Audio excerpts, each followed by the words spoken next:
Shalom anak-anak ibu semuanya. Bagaimana kabarnya hari ini? Ibu harapkan kita semuanya dalam keadaan baik. Baiklah, sebelum kita memulai pembelajaran kita hari ini, alangkah baiknya kita bersatu di dalam doa. Kita berdoa.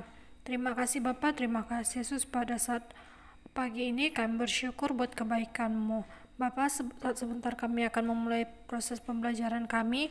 Biarlah Tuhan yang memberkati setiap kami, memberikan kami kepintaran, kecerdasan, agar kami mampu memahami apa yang akan kami pelajarin. Ini yang menjadi doa kami sudah berdoa dan mengucap syukur. Haleluya. Amin. Baiklah anak-anak ibu semuanya, materi kita pada hari ini yaitu tentang gereja yang hidup di dunia. Adapun bahan Alkitab kita dalam materi ini yaitu 1. Matius 28 ayat 16 sampai 20, yang kedua Kisah Para Rasul 6 ayat 1 sampai 6, yang ketiga Kisah Para Rasul 2 ayat 44 sampai 47, dan yang keempat 1 Korintus 11 ayat 20 sampai 34. Nah, kita masuk pada materi kita. Di sini dikatakan dalam Kisah Para Rasul pasal 2 digambarkan bahwa pada hari Pentakosta yang pertama 3.000 orang mengaku percaya dan dibaptiskan. Semua ini dimulai ketika Petrus memberitakan tentang Yesus yang bangkit kepada orang banyak yang ada di Yerusalem. Kemudian kita sering sekali menemukan pemberitaan seperti ini. Malah di kehidupan persekutuan orang Kristen selalu ditandai oleh pemberitaan atau khotbah yang disampaikan oleh orang-orang yang diberitakan wewenang untuk melakukannya, seperti pendeta, guru Injil, penginjil, penatua, dan lain-lain. Tugas yang mereka laksanakan disebut dalam bahasa Yunani yaitu sebagai kerugma atau pemberitaan. Nah, kerugma berarti pengumuman, seperti yang biasanya disampaikan oleh petugas kerajaan yang menyampaikan berita-berita penting pada masa itu, karena saat itu belum ada surat kabar atau media lainnya. Pemberitaan apa yang disampaikan oleh gereja, dalam contoh Kisah Para Rasul 2 ayat 14, kita melihat bahwa Petrus memberitakan tentang siapa Yesus itu dan apa makna dari kehidupan, kematian, dan kebangkitan dari Yesus. Kemudian di dalam kebaktian, sekarang ada berbagai pemberitaan yang lain. Contohnya, khotbah berisi penghiburan atau pengajaran tentang bagaimana menjalani kehidupan sebagai seorang Kristen, atau tentang tanggung jawab orang Kristen dalam kehidupan di masyarakat. Ada pemberitaan-pemberitaan lainnya. Kemudian, ibadah orang-orang Kristen perdana pada awalnya sangat mirip dengan ibadah orang Yahudi, karena saat itu orang Kristen perdana masih menganggap diri mereka tidak berbeda dengan orang Yahudi. Dalam Kisah Para Rasul 3 ayat 1 dilaporkan bahwa menjelang waktu sembahyang, yaitu pukul 3 petang, naiklah Petrus dan Yohanes ke bait Allah. Namun sejak pertama sekali orang Kristen berkumpul pada satu minggu untuk memperingati hari kebangkitan Yesus Kristus. Bila pada awalnya mereka merayakan Sabat, lama-kelamaan pertemuan hari Minggu ini menjadi acara yang paling utama dan penting. Hari Minggu kemudian disebut sebagai Hari Tuhan. Itulah sebabnya dalam bahasa Portugis hari ini disebut dengan Domingo, atau Domingo, yang kemudian dialihkan menjadi bahasa Indonesia yaitu Hari Minggu. Nah, kemudian jemaat Kristen mula-mula menata peribadahan mereka sesuai dengan tata ibadah orang Yahudi. Tata ibadah orang Yahudi disebut dengan liturgi, yang dalam bahasa aslinya yaitu bahasa Yunani leutorgia. Kata leutorgia dalam bahasa aslinya mengandung banyak arti, antara lain pelayanan atau pelayanan militer, pelayanan imam berupa apa? Berupa kurban dan doa kepada Tuhan, dan persembahan untuk menolong orang-orang miskin. Selain itu, Kisah Para Rasul melukiskan bahwa mereka hidup dalam sebuah persekutuan yang saling berbagi. Bisa kita lihat dalam Kisah Para Rasul 2 ayat 44 sampai 47. Nah, kemudian kehidupan yang saling berbagi ini dilakukan oleh orang Kristen untuk mengenang kematian Kristus. Hal ini dilambangkan oleh Tuhan lewat peristiwa perjamuan makan malam terakhir bersama murid-muridnya. Perjamuan ini hingga kini dilakukan oleh orang Kristen yang berbeda dengan orang Yahudi, yaitu perjamuan kudus. Selanjutnya, mereka memecahkan roti di dalam rumah masing-masing secara bergiliran. Perjamuan ini mengingatkan akan persekutuan yang erat antara Tuhan Yesus dengan para murid. Melalui perjamuan, mereka terlibat dalam persekutuan dengan Tuhan yang telah bangkit. Nah, inilah yang disebut dengan persekutuan atau koinonia di dalam bahasa Yunaninya ya. Nah, kata koinonia sendiri mengandung arti yang jauh lebih mendalam daripada sekedar persekutuan. Sebab dalam kata ini mengandung makna persekutuan, berbagi, dan hubungan yang erat. Karena itu, koinonia juga dapat berarti pemberian yang dilakukan bersama-sama kepada satu sama lain, seperti yang digambarkan oleh kehidupan jemaat perdana yang membagi-bagikan kepunyaan mereka. Nah, kemudian persekutuan ini menjadi semakin jelas ketika kita melihat bahwa selain perjamuan kudus, jemaat Kristen perdana juga mengadakan perjamuan kasih seperti yang dilaporkan atau dituliskan dalam 1 Korintus 11 ayat 20 sampai 34, di mana dalam perjamuan kasih ini masing-masing anggota membawa suatu makanan tertentu yang kemudian dimakan bersama-sama dengan warga jemaat lainnya. Nah, kemudian mengadakan perjamuan kasih dapat diadakan sebagai bagian suatu kebaktian. Banyak gereja yang mengadakan pada saat Jumat Agung atau Kamis Putih. Kebaktian dilangsungkan seperti biasa. Lalu setelah selesai, seluruh jemaat ikut serta dalam perjamuan kasih. Setiap anggota gereja membawa suatu jenis makanan tertentu dari rumah.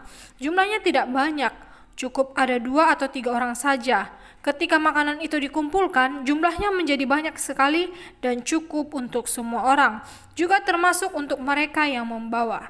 Nah, perjamuan kasih dapat diadakan dengan sederhana sebagai sebuah makanan bersama dengan diawali dengan doa pengucapan syukur. Setelah itu, setiap orang mengambil makanan untuk dimakannya sesuai dengan kebutuhannya sambil mengingat orang lain yang akan ikut makan juga. Nah, kemudian kita masuk ke poin berikutnya, yaitu gereja yang tidak membedakan. Bagaimana gereja yang tidak membedakan? Yaitu Kisah Para Rasul melukiskan kehidupan umat Kristen perdana yang indah. Mereka tidak egois, melainkan membagi-bagikan harta mereka kepada semua orang dan hidup dengan secukupnya, sehingga setiap orang dapat hidup dengan kecukupan.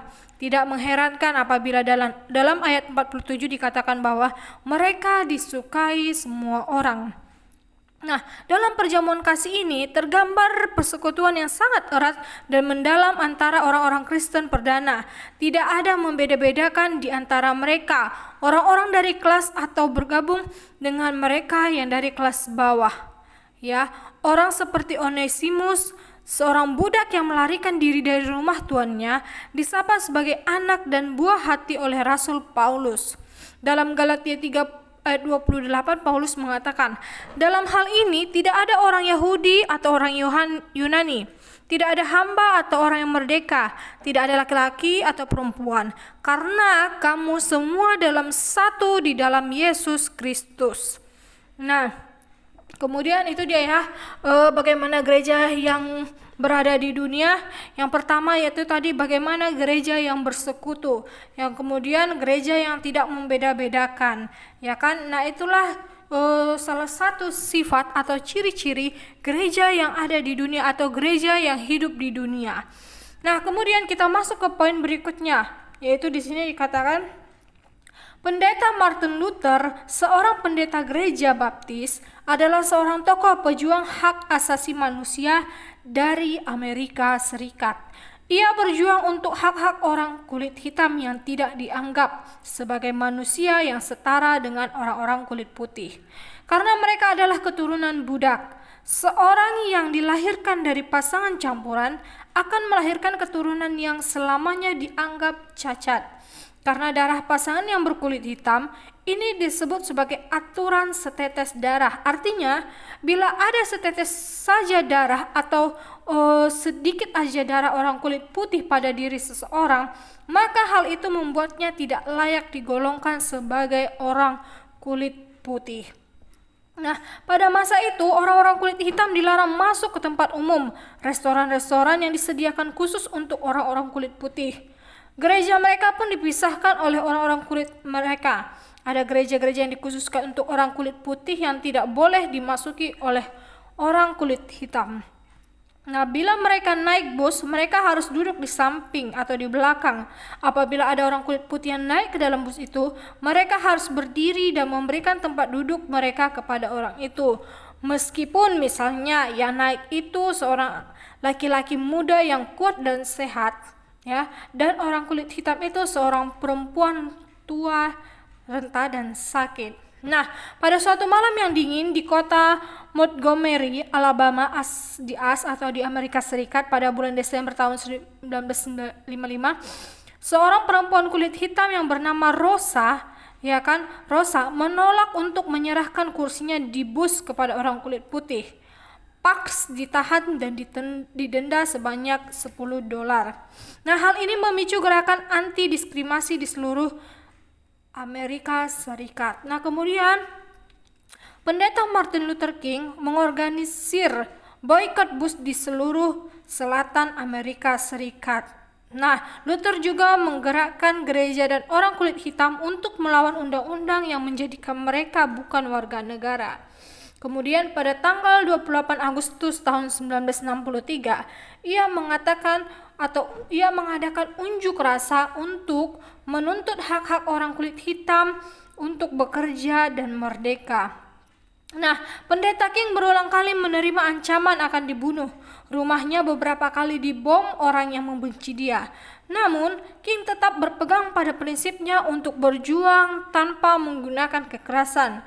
Ia bertekad untuk menggunakan cara-cara damai agar orang-orang kulit hitam memperoleh hak-hak yang setara. Kemudian, pada tanggal 4 April tahun 1968, pendeta King dibunuh oleh orang yang membencinya. Namun, menjelang ajalnya, King berkata, "Saya memaafkan orang itu." Kemudian perjuangan pendeta King pada tahun 1950-an hingga 1960-an itu baru terlihat buahnya ketika Barack Obama, seorang berdarah campuran kulit putih ibunya dan Afrika ayahnya, terpilih menjadi presiden ke-44 Amerika Serikat, yaitu terpilih pada tahun 2008. Nah, semua ini rasanya tidak mungkin terjadi apabila pendeta King tidak berjuang untuk hak-hak orang kulit putih. Nah, ini pun tidak mungkin terjadi apabila pendeta King tidak terinspirasi oleh ajaran Kristus. Nah, itu dia penjelasan materi kita hari ini. Ibu harapkan anak-anak ibu semuanya dapat memahami dan dapat mengerti. Nah, adapun kesimpulan atau rangkuman yang dapat kita peroleh dalam pelajaran ini yaitu kita telah melihat dalam bab 2 bahwa gereja tidak hadir hanya untuk dirinya sendiri. Nah, dalam bab ini kita melihat hal-hal yang dikerjakan oleh gereja, yaitu liturgia, kerugma, dan koinonia. Ketiga kata ini masing-masing berarti tata ibadah atau ibadah itu sendiri, pemberitaan dan persekutuan. Kita sudah melihat bahwa ketiga kegiatan ini saling terjalin erat sehingga tidak dapat dipisah-pisahkan. Nah, gereja haruslah memberitakan Yesus Kristus yang menebus kita dan mempersatukan kita. Persatuan itu harus terwujud di dalam persekutuan hidup kita, bukan hanya orang dengan sesama orang Kristen, tetapi juga dengan orang-orang lain yang berbeda keyakinan sekalipun. Nah, demikianlah materi kita hari ini. Lebih dan kurangnya ibu mohon maaf. Kita akhiri di dalam doa. Kita berdoa, terima kasih Bapak, terima kasih Yesus, kami sudah melakukan proses pembelajaran kami. Biarlah Tuhan apa yang sudah kami pelajari, yang sudah kami dengar, semuanya untuk kemuliaan nama Tuhan dan kami dapat mengerti mengenai pembelajaran tersebut. Ajarkan kami Tuhan untuk senantiasa melakukan kehendak-Mu di dalam kehidupan kami. Ini yang menjadi doa kami sudah berdoa dan mengucap syukur. Haleluya. Amin. Shalom, Tuhan Yesus memberkati.